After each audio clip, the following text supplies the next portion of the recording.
Okay, so we've met the compound angle identities. They're the ones in the formula book.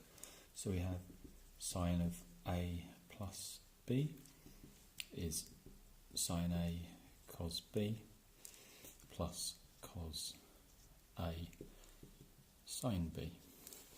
Okay, we're just going to quickly look at the double angle formulae. So that's where you have sine of 2A. You can quickly derive these from the ones given to you in the formula book by just substituting in B equals A.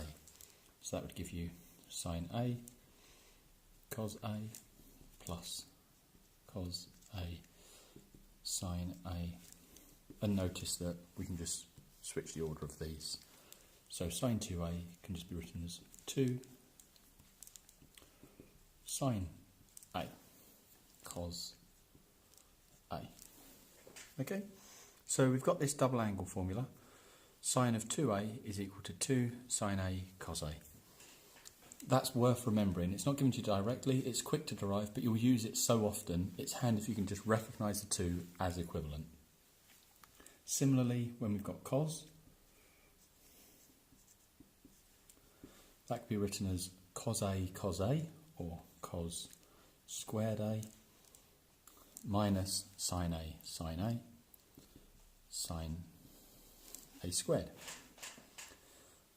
This, however, can be written in different forms. If we use the identity cos squared plus sine squared is 1 and substitute it in here, so we can replace the cos with 1 minus sine squared, we get a new form of this identity, 1 minus, so we've changed our cos A squared for 1 minus sine squared A, so we're now going to be subtracting 2 lots of sine squared A.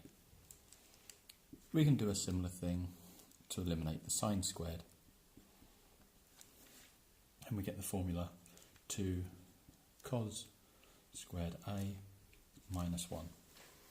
It's important to recognise each of these three forms as cos 2A, because you may find in a question one form will lead you to an answer more directly than any of the other forms.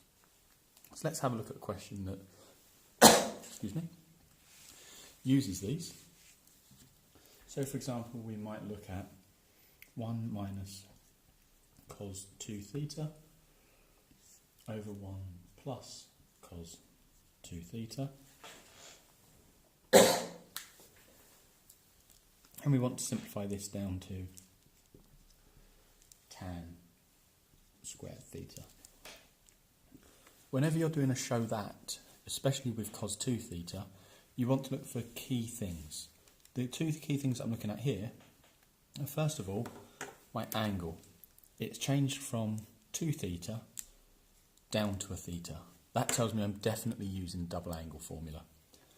The other thing that I notice is that I want to write it as tan squared theta. Always remembering that tan squared is the same as sine squared theta over cos squared theta. Be aware of that. As soon as you see tan, think of it as sine squared over cos squared. Okay, so now let's have a look at how to start this. I know that I need to change cos 2 theta into one of its forms with only a sine or cos theta, but which do I choose and why? In this case, because I know I'm aiming for a sine theta on the numerator and a cos theta on the denominator, I'm going to choose two different forms. In this first case, on the numerator, I'm going to choose the form which has the sine squared theta in it. So I'm going to choose 1 minus 2 sine squared theta. Okay, and I had 1 minus that.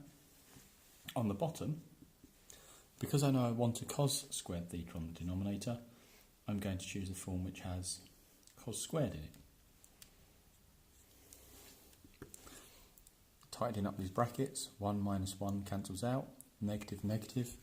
I'm left with 2 sine squared theta on the numerator, and 1 minus 1 cancels out, 2 cos squared theta on the denominator, cancel out the 2's, and I see that I do indeed get tan squared theta.